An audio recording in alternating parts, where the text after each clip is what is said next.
괜히 전교 1등이 아니고 우리 이상호 집사님 기도를 들었더니 오늘 설교를 다 하고 있어요. 참 작년에 배운 걸 그대로 기억하고, 이게 전교 1등 아무나 하는 게 아닙니다. 해마다 강조하죠. 해마다. 아마 다들 전교 1등이 아니더라도 외워졌을 것입니다. 맥추절은요, 보리가 아니고 뭐다? 밀이다. 밀추수를 말해요. 자, 이것을 왜 강조를 제가 자꾸 하냐? 뭐 보리면 어떻고 밀이면 어떠냐? 여러분, 성경은 그렇게 허접하게 또 뭐 밑도 끝도 없이 무슨 어느 나라에 맞추어서 기록된 게 아닙니다. 밀이고 보리고 이걸 정확하게 구분하는 이유는 우리가 성경을 제대로 이해하기 위해서 이걸 강조하는 것입니다. 비록 우리나라에서는 이걸 맥추절이라고 번역을 해놨지만 절대 보리 맥자가 아니고 뭐다? 밀이라는 것 꼭 기억하십시오. 그리고 성경에는 3대 절기가 있는데요. 이게 3대 절기를 다 살펴보면 전부 다 농사와 관련이 되어져 있어요. 그러면 우리 하나님은 혹시 농경신인가? 이렇게 생각할 수 있습니다. 성경을 또 읽어보면 절대 하나님은 농경신이 아니에요. 근데 세상에 이런 종교들을 다 살펴봐도 1년에 3번이나 추수제를 지키는 그런 종교는 없어요. 뭐 대부분이 한 번이잖아요. 가을에 추수제를 우리나라는 추석을 추수제로 지키잖아요. 그런데 성경에서는 몇 번요? 3번이나 추수제를 얘기하고 있어요. 자, 그러면 성경이 왜 3번이나 추수제를 말하는가? 감사한 것 많이 하라고, 그런 뜻이 아니에요. 성경을 오해하시면 안 됩니다. 자, 추수절이라고 하는 것은 오늘 이 맥추절은 밀의 첫 열매를 드리는 절기예요. 그래서 이 추수절은 추수를 거둔다는 의미가 아닙니다. 모든 추수를 마치고, 세상의 추수제는 그래요. 모든 추수를 다 마치고, 이렇게 신이 우리에게 많은 것 주셔서 1년 동안 먹고 살 수 있도록 해주셔서 그래서 감사하자. 이게 세상의 모든 추수제잖아요. 그런데 성경의 추수제는 뭘 거두고 나서 하는 게 아니고 거두기 시작할 때에 첫 열매를 하는 거예요. 드리는 절기예요. 첫 단을 드리는 절기입니다. 그래서 성경의 추수제는 세상의 추수제와는 전혀 다른 절기입니다. 자, 이 추수제가 묘하게 세상의 추수제들과 이렇게 결합이 되면서 마치 추수를 하니까 감사해야 되는 절기가 아닌가, 이렇게 해서 흔히 교회들이 뭐 추수감사절 또 맥추감사절 이렇게 표현하는 것이 전혀 원래는 그렇지 않습니다. 자, 맥추절은 칠칠절이라고도 부르고 초실절이라고도 부르고 오순절이라고도 불러요. 그런데 이런 절기들에는 감사의 목적이 있는 것이 아닙니다. 그래서 여러분이 이 맥추절 맞이하고 맥추절 돌아오니까 감사한 건 얼마나 해야 될까, 그런 고민을 할 필요가 있다 없다? 전혀 할 필요가 없습니다. 자, 맥추절은 무엇을 드리는 절기라고요? 추수의 첫 단을 드리는 절기라고 그랬어요. 그러니까 맥추절에 감사한 거면 얼마 하지? 눈치 보고 저 권사님, 이 집사님 얼마 하니까 나는 좀 더 많이 해. 그런 고민을 할 필요가 전혀 없는 절기입니다. 자, 추수절은 추수에 대한 감사가 아니라 첫 이삭을 드리는, 첫 열매를 드리는 절기라는 것입니다.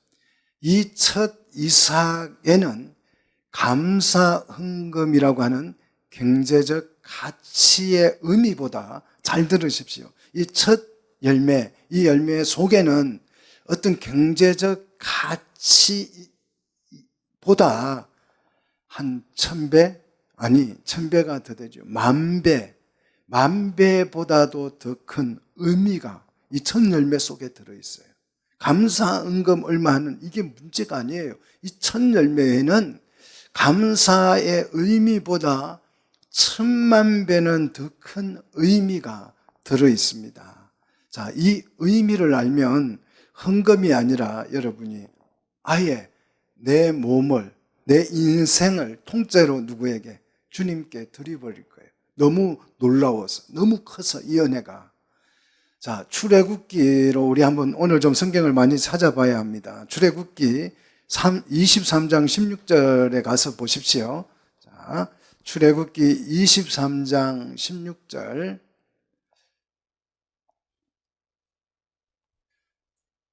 원어대로 번역을 하면 맥추절을 지키라가 아니고 추수제를 지키라, 추수절을 지켜라 이렇게 원어상으로 되어 있습니다. 근데 우리 번역 성경에는 보리를 거두는 시기다 해서 맥추절로 번역한 거예요. 자, 23장 16절 같이 읽겠습니다. 맥추절을 지키라. 이는 네가 수고하여 밭에 뿌린 것에 첫 열매를 거둠이라. 자, 성경을 그렇게 펼쳐놓고요. 잘 보십시오. 자, 내가 수고하여 밭에 뿌린 것에 내가 그랬습니다. 여기서 내가는 누굴까요? 누가? 우리가 뿌린 거겠지만 여기에서 의미상으로는 그렇지가 않습니다.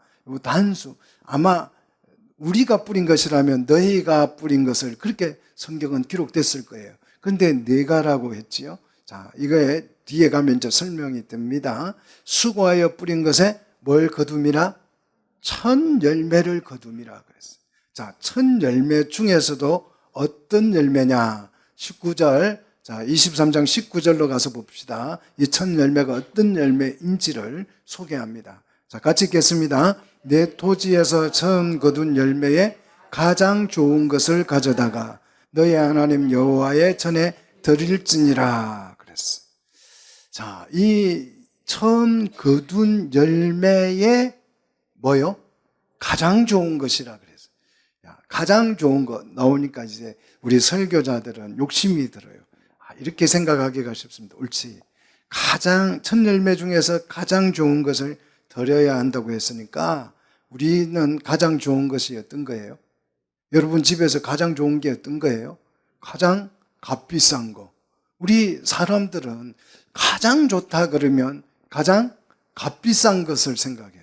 그래서 추수절에는 여러분이 가진 것 중에서 가장 값진 것을 드리는 거다. 이렇게 또 설교하고 싶은 게 사람의 마음이잖아요. 그런데 우리 하나님이 가장 값비싼 걸 원하신다는 뜻이 아니에요, 이 말씀은. 첫 열매가 가장 귀하고 가장 중요하다는 것을 강조하기 위해서 처음 거둔 열매에 가장 좋은 것이라고 했어요. 자, 지금 하나님이 우리를 통해서 이 가장 좋은 것은 원어에서는 첫 번째라는 뜻이에요. 그러니까 첫 열매를 거둔 것 중에서 제일 처음의 것, 이것이 가장 좋은 것이라고 번역이 된 것입니다. 자, 우리 하나님이 지금 뭘 설명하려고 이렇게 말씀을 하시냐 그러면 정말 엄청나고 귀중한 말씀을 설명하려고 첫 열매 중에서 최초의 것, 첫 열매를 거둔 것 중에서도 최초의 것이 있잖아요. 자, 이 최초의 것을 들으려면 어떻게 해야 돼요? 오늘 여기에 보니까 무화과가 열렸어요. 무화과가 막 이렇게 열려가지고 있는데 여러분은 보시면 어떤 게 처음 열렸는지 알아요, 몰라요? 모를 거예요. 근데 저는 알아요. 왜? 매일 이걸 관찰했기 때문에. 요 놈이 제일 먼저 생겼어. 압니다. 여러분 자식을 놓으면 첫째, 둘째 알아요, 몰라요? 아는 것처럼 농사를 지으시는 분은 어떤 열매가 첫 열매인지를 압니다. 어느 부위의 곡식이 가장 먼저 익는지를 알아요. 등산을 다니다가 보면 어떤 나무에서 가장 먼저 단풍이 들고 꽃이 피는지도 알아요. 자주 가다 보면 압니다. 양지 바른 곳에 있는 곳이 열매가 가장 먼저 열죠. 자, 이 첫 열매 중에서 첫 번째 것을 가져다가 하나님 앞에 드리라고 했습니다. 오늘 이 첫 열매 중에서도 첫 번째 것의 의미를 이해하게 된다면 여러분의 마음이 정말 가슴이 뛸 줄로 믿습니다. 은혜가 임할 줄로 믿습니다. 자, 맥추절은 첫 열매를 드리는 절기라고 해서 자, 출애굽기 34장 22절 첫 열매를 드리는 절기라고 해서 자, 34장 22절 77절 곧 맥추의 무슨 절요? 초실절이라고 그랬어요. 초실이라고 하는 말은 처음 익은 것을 말해요. 첫 번째 익은 것. 자, 맥주절을 드리기 위해서는 눈을 부릅뜨고 그 첫 열매를 뭐 하고 있어야 돼요? 지켜보고 지켜야 돼요. 그 첫 열매 딱 열렸는데 야, 이거 오늘 초실절로 맥주절을 지키려고 하는데 그 비둘기가 와서 그 먹어버렸어요. 소가 와서 먹어버렸어요. 그러면 그의 초실절을 지킬 수 있어요, 없어요? 없어요. 첫 열매의 처음 것이라 그러니까 우리 농부들에게는 이것을 뭐 목숨 걸고 지켜야 하는 것이 그만큼 이 첫 열매가 중요하다는 것입니다. 자, 우리 레위기로 한번 넘어가서 보십시다. 레위기 23장 16절입니다. 레위기 23장 16절.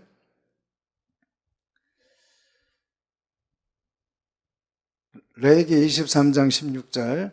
자, 처음 익은 그 열매를 가져다가 레위기 23장 16절 가서 보시면 이제 50일을 헤아려서 자, 50일을 헤아려서 언제부터요? 6월절에 첫 열매인 보리의 첫 열매를 드린 날로부터 50일을 헤아려서 새 소제를 드리라고 했어요. 새 소제. 자, 그래서 이 50일째 날이라고 해서 오순이에요. 10일 단위로 예전에는 우리는 순이라고 불렀어요. 그러니까 7순이면 뭐예요? 70세라는 뜻이잖아요. 오순은 오순절, 오순은 50일째라는 뜻이죠. 자, 그리고 7일씩 끊어가지고 일주일이 7일이잖아요. 그래서 일주일씩 7번째 주일. 그래서 7이 2번 들어간다 해서 77절이라고 합니다. 이 날짜를 굉장히 중요하게 여기고 있죠. 자, 이 77절을 우리는 되어서 그 다음 날 50일째 되는 날 뭘 드린다고요? 새 소제를 드린다. 이 새 소제가 뭐냐 그러면 선물이라는 뜻이에요. 또 공적인 세금을 우리는 공물이라 그러잖아요. 그래서 재물이라는 의미를 가지고 있는 이 소제는 선물이라는 뜻을 포함하고 있습니다. 자, 그러면 이 77절, 오순절, 맥추절, 이 초실절에는 어떤 제사를 드리냐 하면 첫 번째가 이 소제예요. 소제는 10분의 2의 에바로 만든 떡 2덩이를 하나님 앞에 드리는데 어떻게 드리느냐 하면 오늘 그 레위기 23장 17절 가서 보시면 요제로 드리라 그랬어요. 자, 소제는 제사 이름이에요. 제사 이름이고 요제는 제사를 드리는 방식을 말해요.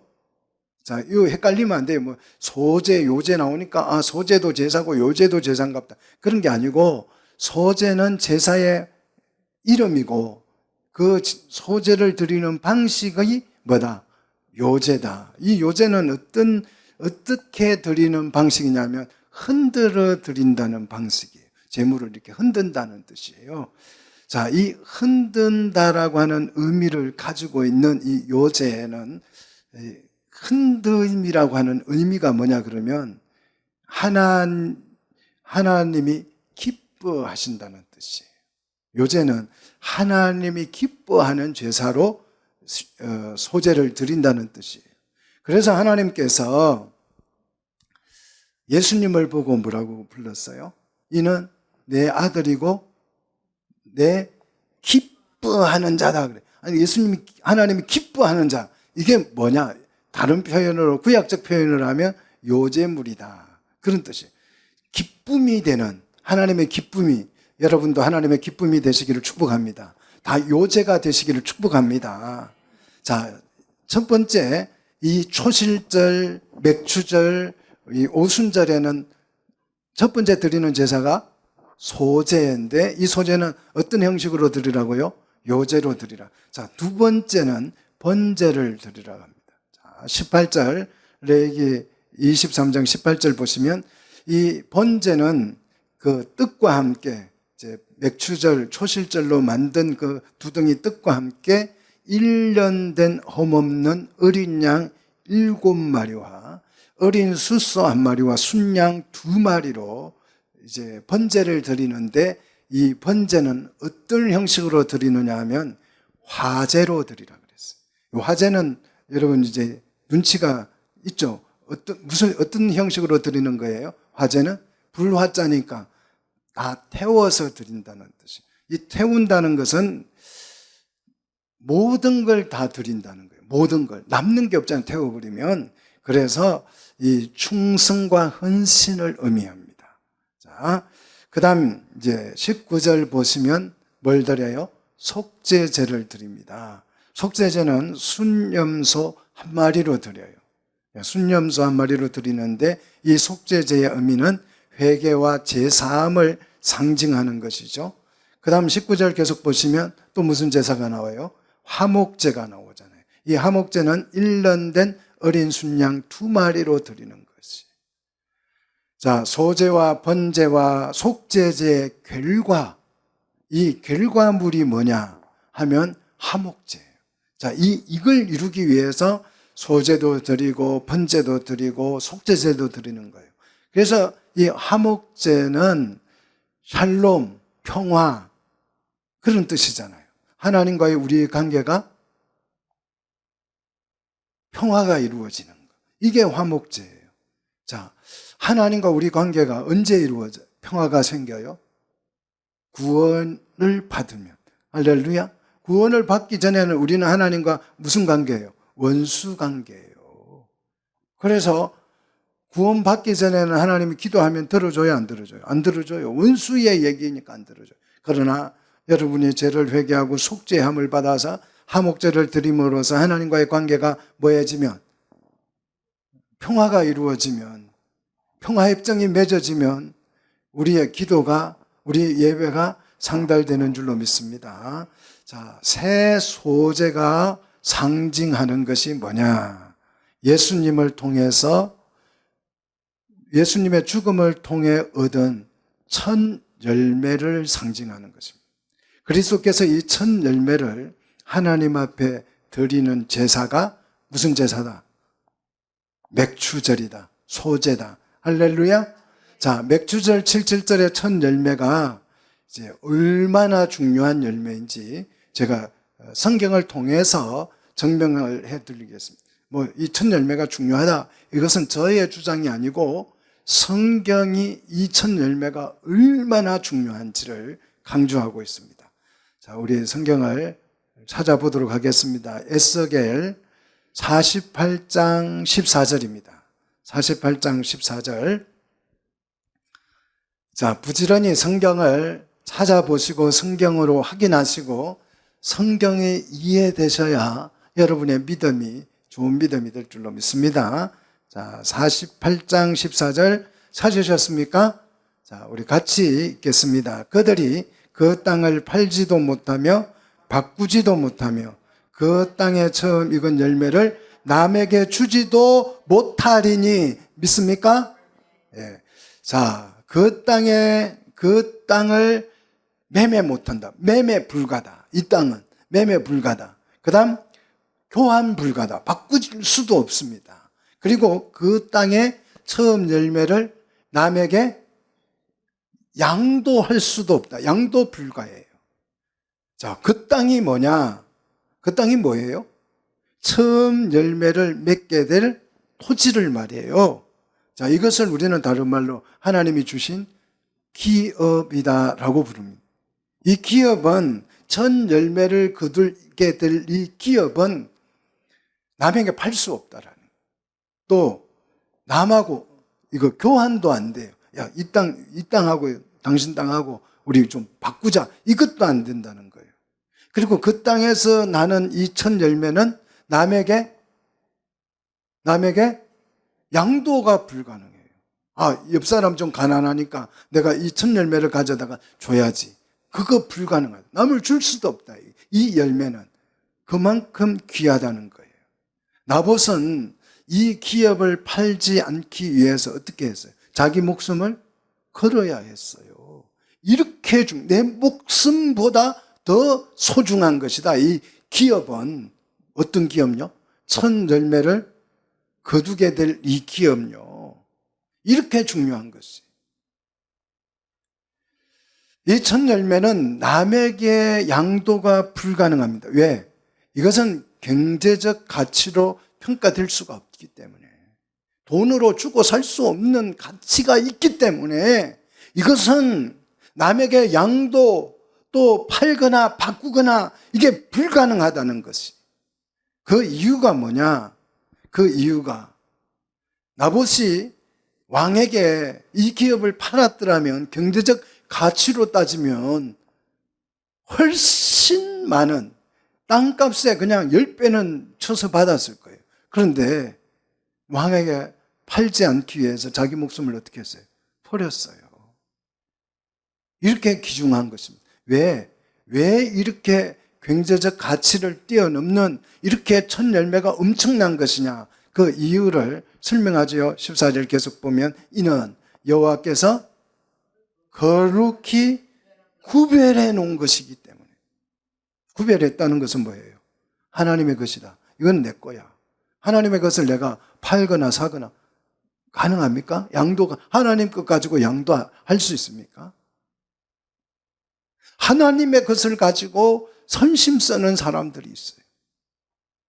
저는 이렇게 노예 일을 하다 보면 노예 상해비가 헌금을 통해서 주어진 거잖아요. 하나님의 것이잖아요. 이걸 가지고 자기 기분에 내키는 대로 양도하고 주고 선심 써주고, 저는 그런 걸 볼 때 깜짝 놀랍니다. 교회 안에서도 헌금을 그냥 자기의 주머니 돈인 것처럼 그냥 선심 써줘요. 이 사람에게 주고 저 사람. 저는 정말 기절할 뻔해요. 이것은 하나님이 뭐한 것이다? 거룩히 구별해 놓은 것이다. 하나님이 거룩히 구별한 것, 이거 분리시켰다는 뜻이에요. 따로 떼놨다는 뜻이잖아요. 이 거룩히 따로 떼어놓은 이 첫 열매가 뭘 의미하는지 우리가 아셔야 돼요. 성경에서 첫 열매는 몇 개가 있다? 성경에서 첫 열매는 몇 개가 나와요? 이거 잘 몰라. 이렇게 중요한 건데 참 이게 중요한 것을 정작 몰라요. 첫 열매는 몇 개가 있냐? 2개가 있습니다. 첫 열매 따로 하나님께서 딱 떼놓은 거, 이거는 내 것이야 라고 떼어놓은 열매가 2개가 있습니다. 자, 우리 한번 찾아봅시다. 자, 고린도전서 첫 열매가 뭘 의미하는지, 자, 2개가 어떤 것인지, 고린도전서 15장 20절. 고린도전서 15장 20절.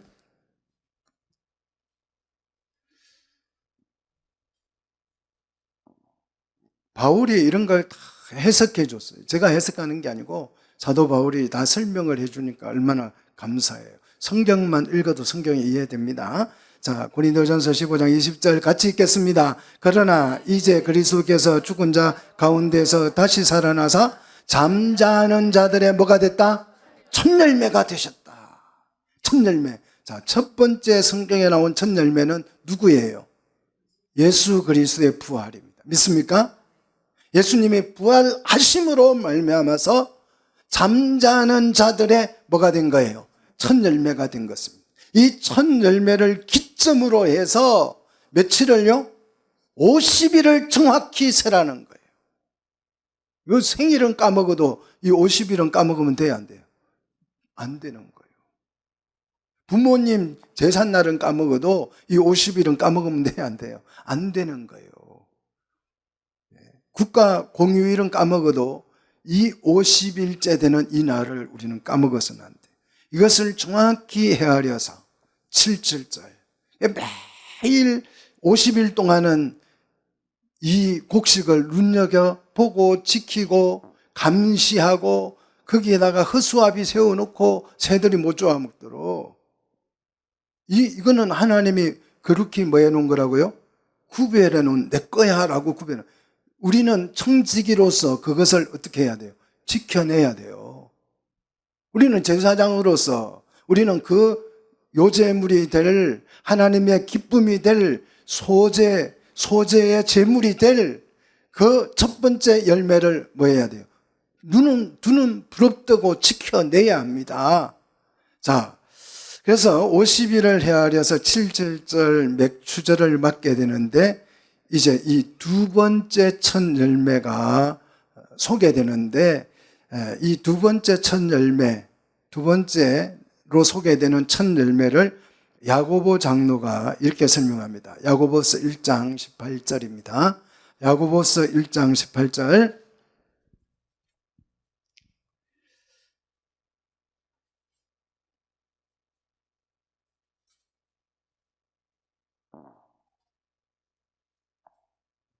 자, 같이 읽겠습니다.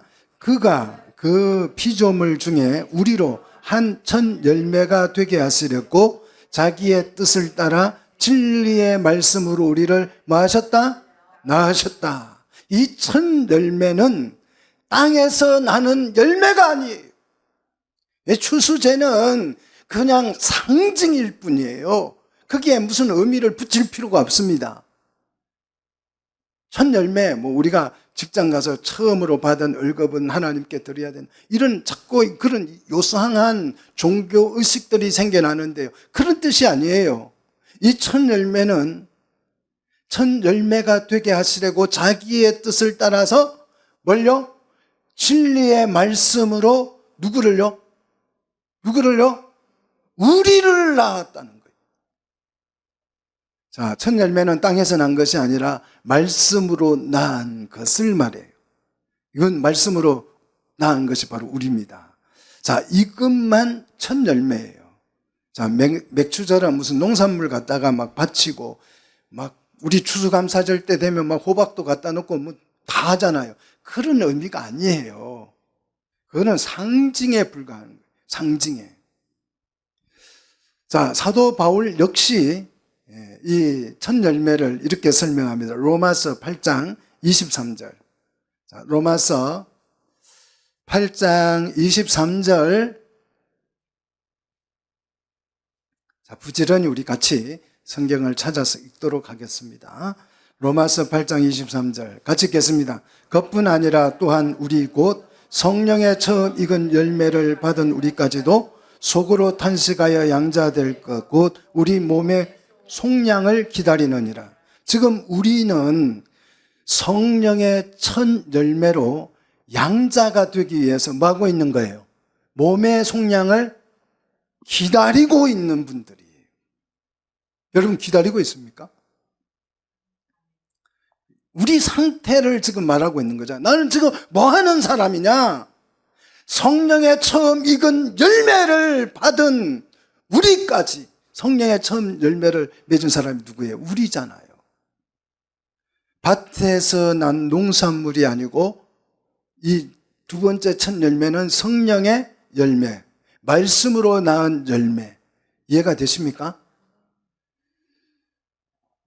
자, 이 열매, 성령으로 난 열매로서 속으로 탄식하여서 양자 될 것. 이 양자가 되려면 뭐가 일어나야 돼요? 그리스도의 구속의 은혜로 우리 몸이 속량을 돼야 돼요. 그래서 그 속량을 지금 우리는 현재 기다리고 있는 상태다. 여러분, 이 기다림이 우리 신앙생활이에요. 자, 더 나가서 사도 요한은 이 첫 열매를, 두 번째 열매를 이렇게 설명합니다. 계시록 14장 4절, 계시록 14장 4절.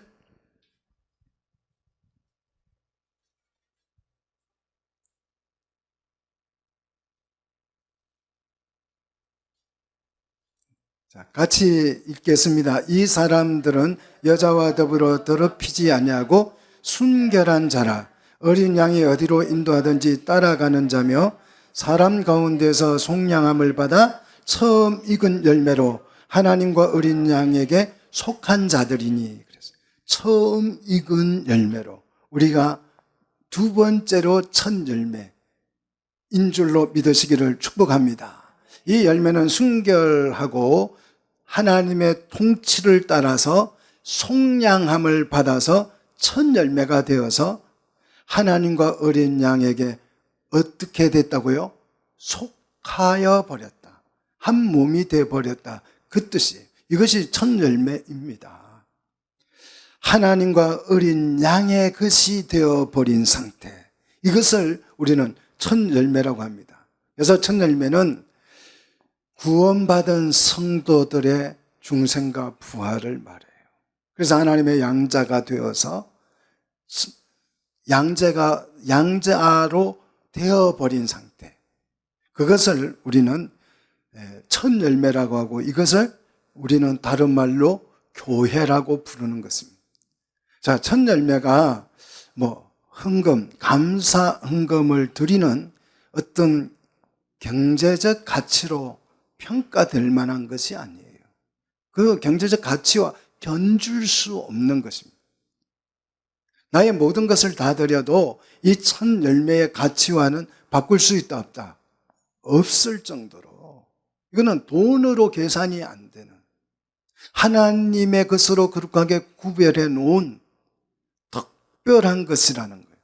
자, 하나님은 이 첫 열매가 너무 귀중하여서 보리의 첫 열매를 거둔 후로 정확하게 7일씩 7주를 기다리고 헤아려서, 그 헤아리라고 그래요. 하루하루를 헤아려서 50일째 되는 날 첫 열매를 정확하게 거두도록 했어요. 그래서 주의 백성들은 첫 열매를 거둔 후에 50일 카운트다운을 시작하는 거예요. 그런다고 해서 77절, 오순절, 이 오순절을 눈 빠지게 기다리는 것입니다. 우리 아들이 이제 저녁이 며칠 안 남았어요. 그래서 벌써 한 달 전부터 카운트다운 들어갔어요. 정말 이 카운트다운 들어가면 시간 정말 안 가요. 자, 이렇게 날짜를 기다리라고 하는 말은 이미 이것은 하나님의 계획된 스케줄에 설정되어져 있는 것이라는 거예요. 그러니까 기다리는 거예요. 계획표가 이미 나와 있는 것입니다. 하나님의 이 계획은 당신의 스케줄에 따라서 반드시 실현될 줄로 믿습니다. 그래서 50일째 되는 날은 하나님께서 온 우주 만물을 다 관리하셔서 그 첫 열매가 어떻게 하게 만들어? 익도록 하셔요. 믿습니까? 여기에 온 우주, 태양, 해와 달이 다 협력하는 거예요. 첫 열매가 익어야 드리잖아요. 익지도 않은 걸 50일째 됐는데 생 거예요. 새파래요. 그럼 어떻게 드리겠어요? 하나님께서는 자연 만물까지도 통치를 하셔서 50일째 첫 열매가 어떻게 되도록? 열리도록. 그래서 소재를 드리도록 관리하신다. 이렇게 첫 열매가 소중하고 귀한 것입니다. 예수님은 이것을 이해하시고 약속한 것을 뭐하라 그랬어요? 기다리라고 말씀하셨죠. 자, 성경 스토리는 세 개의 절기, 이 세 개의 절기로 구성이 되어져 있어요. 여러분, 구약을 이해하려면 이 세 개의 절기만 이해하시면 구약의 절반은 그냥 이해한 거나 다름이 없어요. 자, 세 개의 절기, 첫 번째 절기가 유월절이죠. 이 유월절은 무엇과 관련이 있어요? 우리의 구원과 관련이 있고 예수님의 부활과 관련이 된 절기. 부활과 관련된 절기라고 해서 유월절을 또 다른 말로 무교절이라고 부르잖아요. 맥주절은요, 교회와 관련된 절기예요. 그래서 이것은 교회가 되려면 뭐가 임해야 돼요? 성령의 강림이 있어야 되기 때문에 성령 강림절이라고도 부릅니다. 그런데 우리나라는 이걸 잘 이해를 못해가지고 맥주절 따로 있고 성령 강림절이 또 따로 있어요. 분리시켜놨어요. 전혀 분리될 날이 아니고 같은 날이에요. 50일을 정확하게 헤아리라 그랬는데 잘못 센 거예요. 그래서 맥주절과 성령 강림절이 따로 있으니까 이게 어떤 게 50일째 되는 날인지 잘 몰라요. 자, 장막절은 천국과 관련이 된 절기입니다. 그래서 이 장막절에는 하나님의 심판이 있고 하나님의 나라가 실현되는 절기입니다. 자, 한번 생각해 보십시오. 이 세 절기에 우리의 구원과 교회와 천국과 부활과 성령과 하나님의 심판과 하나님의 나라가 다 이 세 절기에 다 들어있어요. 성경의 핵심이 세 절기에 다 들어있습니다. 이런 세 절기의 과정을 통해서 하나님의 나라가 완성될 줄로 믿습니다. 성경은 구속사적 관점에서 이해하는 것도 중요합니다. 구속사라고 하는 것은 하나님 우리를 어떻게 구원하셨고 죄에서 사망에서 어떻게 살려내셨는가, 이게 구속사예요. 성경을 구속사적 관점으로, 아마 이런 구속사적 관점으로 성경을 이해해야 된다, 이런 설교는 참 많이 들었을 거예요. 그런데 이것만 가지고는 부족합니다. 성경은요, 구속사로만 이해하면 성경이 다 이해가 안 돼요. 그러면 어떻게 성경을 이해해야 되냐? 왕국사적 관점으로 이해를 해야 돼요. 왕국사적 관점. 이건 뭐 신학자들이 잘 얘기 안 하는 좀 생소한 얘기기는 하지만 성경을 제대로 이해를 하려면 왕국사적 관점으로 성경을 읽어서야 성경이 다 이해가 돼요. 구약의 맥추절을 예수님은 어떻게 해석하고 적용했는지, 자, 우리 한번 예수님이 해석한 방법을 한번 보도록 하겠습니다. 예수님은 이 무교절과 맥추절의 관계를 이렇게 설명합니다. 자, 요한복음 12장 24절. 자, 요한복음 12장 24절 같이 한번 보시도록 하겠습니다. 자, 같이 한번 읽어볼까요? 내가 진실로 진실로 너희에게 이르노니 한 알의 밀이 땅에 떨어져 죽지 아니하면 한 알 그대로 있고 죽으면 많은 열매를 맺느니라. 이 말씀은 여러분 다 아시는 말씀이죠. 너무 귀하죠. 이 말씀 딱 읽으면 무슨 생각이 나와요? 한 알의 밀알이 땅에 떨어져 헌신. 야, 이거는 헌신하라나 보다. 당신이 죽어야 돼. 이런 참 성경을 그렇게 이해하시는 분들이 굉장히 많습니다. 여기서 땅에 떨어져 죽는 이 밀은 누구를 상징해요? 땅에 떨어져 죽는 한 알의 밀, 하나의 밀이라 그랬잖아요. 예수님을 상징해요. 이 밀이 땅에 떨어져 죽음을 맞게 되어서 맺게 되는 많은 열매는 누구를 상징하겠습니까? 성도들, 우리. 오늘 말씀이 이해가 되는 거예요. 성경이 그래야 제대로 이해되는 거예요. 이런 걸 아셔야. 그러니까 이게 이해가 안 되니까 뭐 우리가 희생해서 많은 열매를 맺자, 봉사해서 많은 열매를 맺자, 내가 죽어지는 밀알이 되자. 아니, 죽어지는 밀알은 누구예요? 예수님이에요. 자기가 예수님, 말도 안 되는 얘기잖아요. 그렇게 성경을 제대로 이해하면 그런 말들이. 자, 예수님의 죽음으로 맺게 되는 많은 열매는 바로 맥추절의 열매, 우리를 상징합니다. 자, 그래서 사도행전, 오늘 이제 본문으로 넘어옵니다. 사도행전 1장 3절에, 자, 한번 1장 3절 같이 사도행전으로 넘어와서 같이 한번 보도록 하겠습니다. 자, 사도행전 1장 3절. 자, 같이 읽겠습니다. 그가 고난을 받았은 후에 또한 그들에게 확실한 많은 증거로 친히 살아계심을 나타내사 40일 동안 그들에게 보이시며 하나님의 나라의 일을 말씀하시느니라.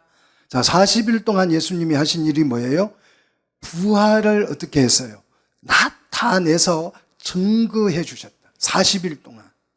자, 그리고 그 40일 동안 그들에게 하나님이 말씀한 게 뭐예요?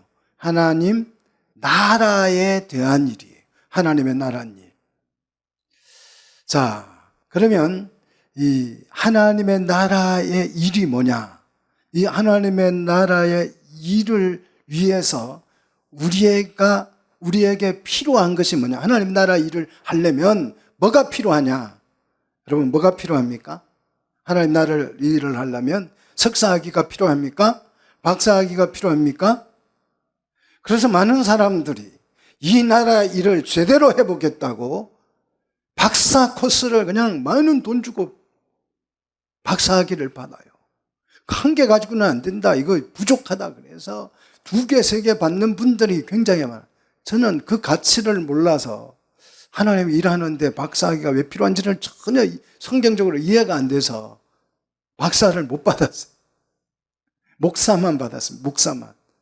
자, 하나님의 일을 하기 위해서 필요한 것이 뭐냐? 4절에 나옵니다. 같이 읽겠습니다. 사도와 함께 모이사 그들에게 분부하여 이르시되 예루살렘을 떠나지 말고 내게 들은 바 아버지께서 약속하신 것을 기다리라. 하나님 일 하기 위해서 아버지께서 우리에게 약속한 그것이 있다는 거예요. 약속한 것, 계획한 것, 그것이 있다는 거예요. 자, 이 약속한 것이 그러면 뭐냐? 하나님의 석회주를 따라서 우리가 눈 빠지게 50일을 헤아려서 기다려야 할 그것이 뭐냐? 5절에 있죠. 5절 같이 읽겠습니다. 요한은 물로 세례를 베풀었으나 너희는 맨날이 못되어 무엇으로요? 성령으로 세례를 받으리라 하셨느니라. 약속한 것이 뭐다? 성령이다. 할렐루야. 예수를 믿어 구원을 받은 성도들이 성령을 받음으로써 뭐가 되는 거예요? 교회가 되는 것이.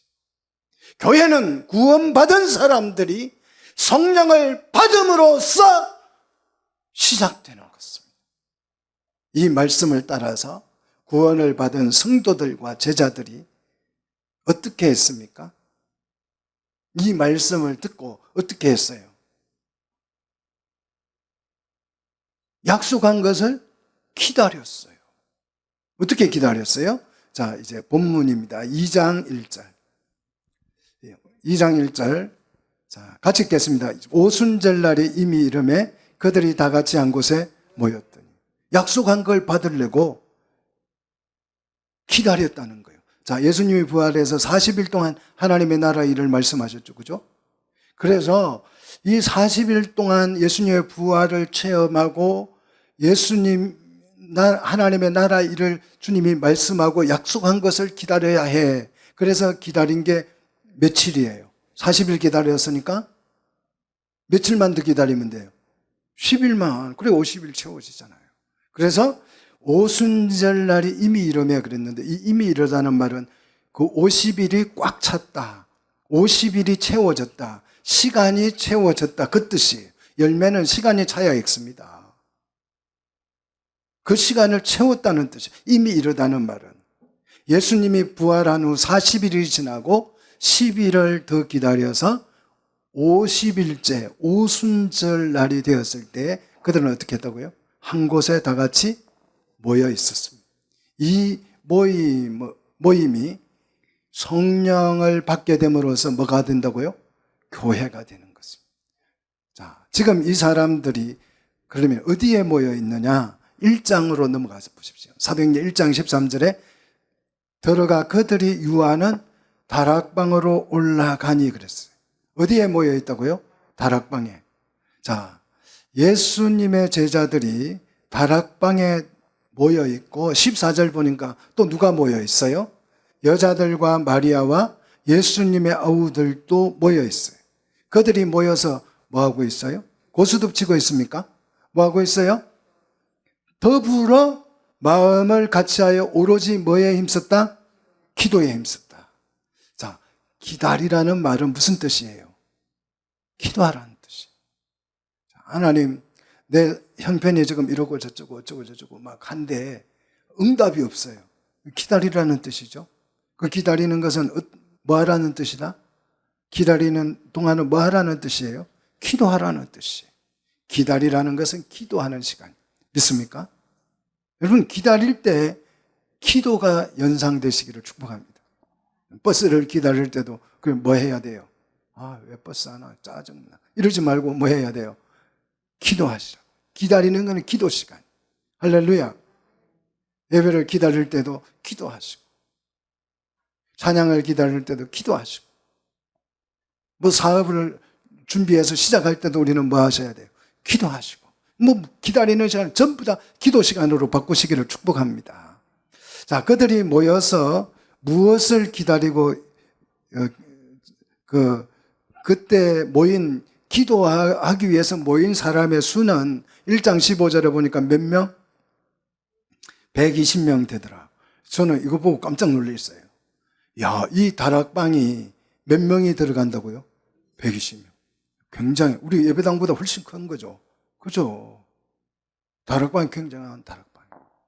자, 이 120명이 들어가는 엄청나게 큰 다락방에 그들이 모여서 2장 1절로 넘어와서 보면 6월절이 이제 오순절이 채워졌어요. 그죠?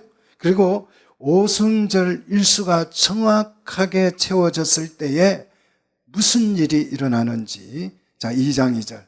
무슨 일이 일어나는지 같이 보십시다. 2장 2절 같이 읽겠습니다. 혼란이 하늘로부터 급하고 강한 바람 같은 소리가 있어 그들이 앉은 온 집에 가득하여. 자, 오늘 이 구절만큼이나 성도들이 대충 읽는 구절이 이 구절이에요. 그냥 대충 읽고 넘어가요. 근데 여러분, 이 말씀을 오늘 잘 보십시오. 혼란이라고 하는 말은 순식간에 50일이 딱 채워지니까 순식간에 역사가 일어나요. 순식간에 하늘로부터 뭐가요? 급하고 강한 바람이 아니고 바람 같은 뭐가요? 소리, 말씀이 있어. 그들이 앉은 온 집에 어떻게 됐다? 가득했다는 거예요. 바람이 가득한 게 아니에요. 소리가 가득한 거예요. 소리가. 자, 이 소리가 어떻게 되는지 한번 보십시오. 3절. 마치 불의 혀처럼 갈라지는 것들이 그들에게 보여. 이제 소리가 어떻게 눈으로 시각적인 효과로 나타나요. 뭐처럼요? 불의 혀처럼 갈라지는 것들이 눈에 어떻게 됐다고요? 보였다. 불의 혀라는 이 단어는 글루샤라고 하는 단어, 글루샤라고 하는 단어인데, 이 혀라고 하는 것은 사람의 미각과 언어 기관이에요. 혀는. 그래서 혀를 조심하라 그러잖아요. 그럼 말 조심하라는 뜻이죠. 여기에서 이 글루샤, 불의 혀라고 하는 이 말은 말의 능력을 의미합니다. 자, 급하고 강한 바람 같은 그 소리가 뭐가 됐어요? 불의 혀, 글루샤가 돼서 말의 능력이 됐다 이거예요. 말의 능력으로 시각적인 효과로 바뀌어서 사람 눈에 보인다는 거예요. 자, 이 불처럼 생긴, 불덩어리처럼 생긴 이 말씀이 어떻게 됐다고요? 갈라졌다라고 하는데, 참 우리나라 말은 이 갈라졌다라는 말은 땅이 갈라졌다. 그래서 이 불의 혀는 마치 불꽃이 보면 막 뱀의 혀처럼 이렇게 갈라진 이런 연상을 자꾸 하는데 그 뜻이 아니에요. 불의 혀처럼 갈라진 이 글루샤, 이 말씀이, 불덩이가 된 말씀이 갈라졌다는 말은 분배됐다, 나누어졌다라는 뜻이에요. 그 말씀이 막 이렇게 분리돼서 나누어졌다는 거예요. 나누어져서 120명 각 사람이 어떻게 됐다고요? 각 사람이 몇 개씩요? 하나씩 임해야 돼요. 하나씩 임했다는 거예요. 자, 이 결과, 이 불덩어리가 된 말씀이 하나씩 머리 위에 임함으로써 어떻게 됐어요? 4절에 그들이 다 성령의 뭘 받고? 충만을. 할렐루야. 성경이 이해되십니까? 약속한 것, 그것이 뭐예요? 성령이에요. 성령. 다 성령의 충만함을 받게 됐다는 것입니다.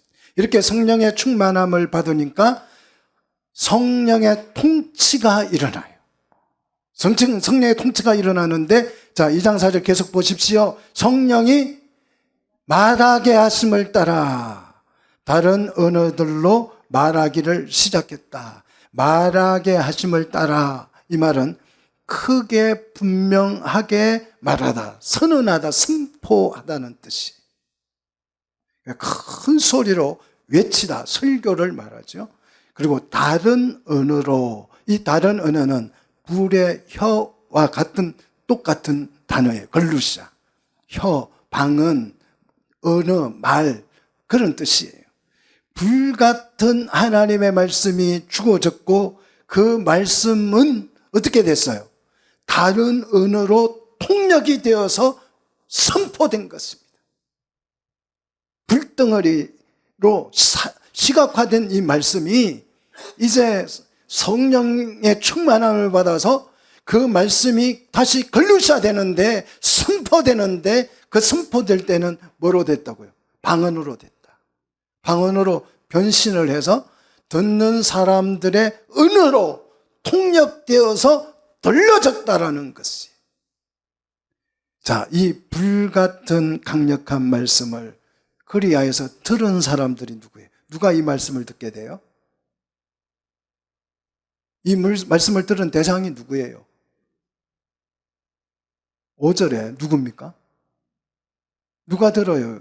통역돼서 방언으로 번역돼서 들리는 그 말씀을 듣는 대상이 누구예요? 5절에 경건한 유대인들이에요. 경건하다는 말은 뭘 꽉 붙들다는 뜻이, 주위에서 잘 붙잡다는 뜻인데요. 경건이란 뭐냐? 뭘 붙잡아야 경건한 사람입니까? 여러분, 뭘 붙잡아야 경건합니까? 말씀을. 세상 사람들은 경건하다면 윤리를 붙잡으면 경건하다는데, 아니, 윤리가 아니고 뭘 붙잡아야? 하나님의 말씀을 붙든 사람이 경건한 사람입니다. 하나님의 말씀을 여러분 온전히 붙잡으시기를 바랍니다. 그러면 경건한 성도가 될 줄로 믿습니다. 자, 성령이 누구에게 임하느냐? 말씀을 제대로 붙든 사람들이에요. 그래서 저는 목회가 말씀 목회입니다. 여러분이 말씀을 붙드셔야 뭐가 임해요? 이 불덩어리 된 성령이 임해요. 자, 말씀을 붙잡았다는 것은 성경책 잘 들고 댕기라 이 말이 아니에요. 말씀의 의미를 제대로 이해하고 그 말씀을 알아가는 상태를 말씀을 붙잡은 사람이, 이렇게 말씀을 붙잡은 사람들에게 성령이 임하니까 그들이 뭐가 돼요? 교회가 되어요. 교회가 되어서 오순절에 첫 열매, 맥주절에 첫 열매가 되어버리는 것입니다. 자, 구원을 받았어도 성령이 임하지 않으면 종교일 뿐이고 교회는 될 수가 없어요. 사마리아 사람들이 예수를 믿어서 구원을 받았는데 그들은 성령을 알지도 못하더라. 그래서 베드로가 가서 그들을 위해서 안수하니까 뭐가? 성령이 임했다. 그래서 그들이 뭐가 돼요? 교회가 되는 것이. 자, 구원받은 사람이 어떻게 교회가 되는지 한번 과정을 살펴보도록 하겠습니다. 성령 충만한 말씀이 선포되자 37절에, 자, 그 경건한 사람들이 말씀을 받고 어떻게 돼요? 죄를 자백합니다. 자, 죄를 자백해 해서 어찌할꼬 탄식해요. 이 죄를 어찌할꼬. 자, 이게 맥주절에 뭐예요? 속죄제잖아요. 회개하는 거, 속죄제. 38절. 그래서 회개하고 성령을 받아 죄 사함을 받고 뭘 선물로 받아요? 성령을 선물로 받아요. 그래서 소제는 무슨 뜻이라고요? 선물이라는 뜻이지. 선물. 자, 소제는 우리에게 뭘 주겠다는 약속이에요? 성령을 선물로 주겠다는 약속이에요. 소제를 드리면 그 열매가 뭐예요? 성령 충만함을 받는 거예요. 자, 성령의 선물이 뭐냐? 성령의 선물, 소제의 선물이라 그랬잖아요. 이 소제가 의미하는 것이 바로 성령의 선물이 뭐예요? 성령의 선물, 성령을 받음으로써 생겨나는 선물, 그것이 뭐다? 교회다. 믿습니까? 성령을 받으면 교회가 생기니까. 그래서 교회는 사람이 손으로 짓지 않는 집을 주리라. 이게 그 말씀이에요. 손으로 짓지 않는 성전을 손으로 질 수가 없는 거예요. 교회는. 사람이 손으로, 예배당은 질 수 있죠. 근데 교회는 지을 수가 없어요. 자, 그들이 말씀을 따라서 그리하여서 14절에 가서 보십시오. 41절. 자, 같이 읽겠습니다. 그 말을 받은 사람들은 세례를 받음에 이날에 신도의 수가 3,000이라다. 신도의 수는 영혼, 생명이라는 생명의 수가 3,000명이 플러스 됐다. 자, 세례를 받고 나서 그들이 뭘 합니까? 42절. 뭐예요? 그들이 사도의 가르침을 받습니다.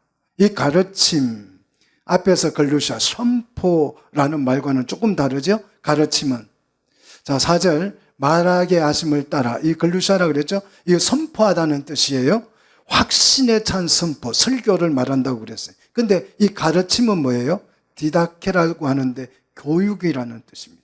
자, 말씀은 두 가지 형태로 선포되죠. 하나는 설교로 선포됩니다. 그래서 오늘 제가 주일마다 설교하잖아요.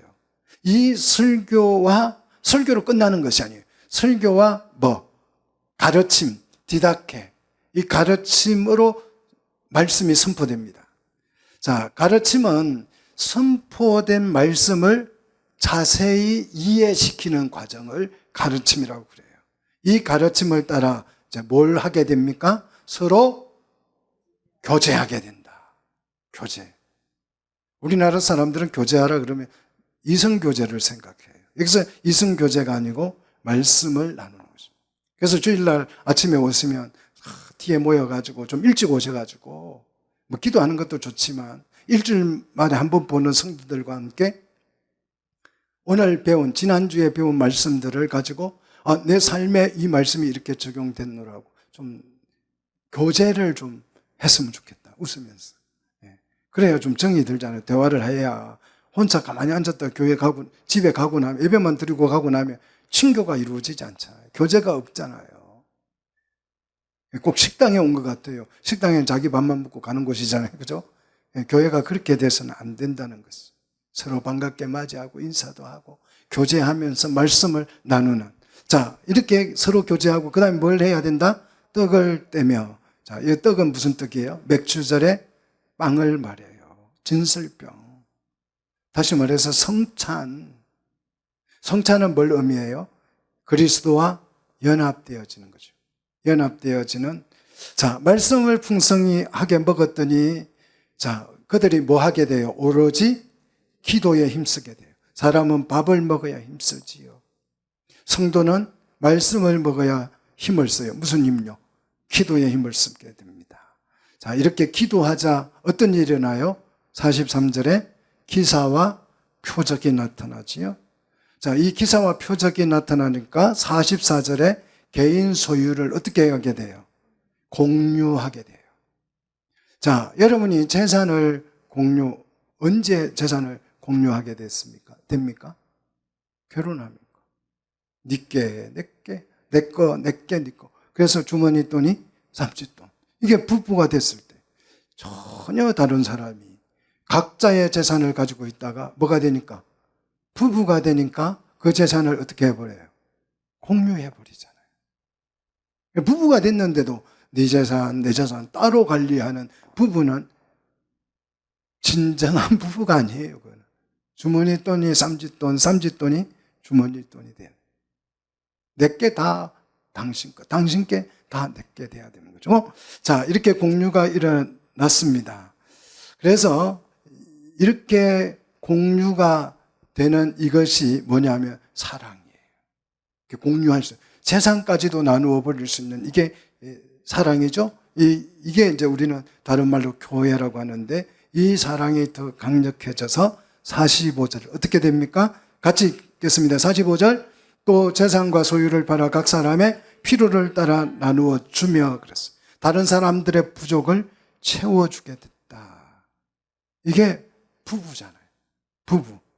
자, 이렇게 채워지고 46절에 마음이 어떻게 돼요? 마음이 같이 통일됐다. 같이 됐다. 날마다 마음을 같이 했다는 말은 마음이 통일되어서 성전에 모이기를 힘쓰고 집에서 떡을 떼며 기쁨과 순전한 마음으로 음식을 먹고. 이게 뭐예요? 집에서 떡을 떼고 기쁨과 순전한 마음으로 음식을 먹는 것을 우리는 뭐라고 불러요? 그 사람들을 가족이다. 그렇게 부르잖아요. 교회는 가족이에요. 하나님의 가족이 되는 것입니다. 이 한 가족을 우리는 일컬어서 교회라고 부르는 것입니다. 이 교회가 어떻게 돼요? 47절에 어떻게 됩니까? 하나님을 찬미하죠. 교회는 하나님을 찬미하는 것이. 또 교회는 온 백성에게 뭘 받아요? 칭송받아요. 이 교회만 칭송받을 수 있습니다. 사람이 세운 교회는, 사람이 손으로 지은 교회는 칭송을 받을 수가 없어요. 성령에 의해서 한 가족이 된 교회만 뭐가? 백성으로부터, 세상 사람들로부터 칭송받게 됩니다. 하나님을 찬미하고 온 백성의 칭송을 받음으로써 그 교회는 뭐가 돼요? 성장하잖아요.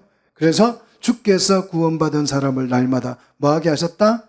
더하게 하셨다.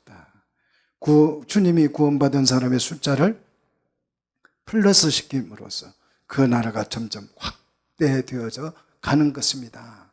이렇게 성령을 받음으로써 구원을 받은 사람들이 모인 이 모임을 우리는 교회라고 부릅니다. 자, 교회는 맥추절의 뭐다? 첫 열매. 첫 번째 열매다. 열매 중에서, 처음 익은 것 중에서 첫 번째 열매다. 성경이 여러분 마음속에 이해가 되시기를 축복합니다. 자, 맥주절은 교회를 설명하는 절기예요. 맥주절에는 뭐가 이해돼야 돼요? 교회가 이해되셔야 돼요. 맥주절은 뭐 감사헌금하는 날이 아니고 교회를 실현하는 날. 교회라고 하는 열매를 맺어서 하나님 앞에 2000 열매로 하나님의 기쁨이 되는 거예요. 이게 요제예요. 요제로 드려지는 것이에요. 사랑하는 성도 여러분, 말씀으로 우리가 나아서 첫 열매가 되시고 성령의 첫 열매를 맺어서 정말 하나님이 기뻐하시는 요제로 드려질 교회가 되시기를 주의 이름으로 축복합니다. 기도하겠습니다.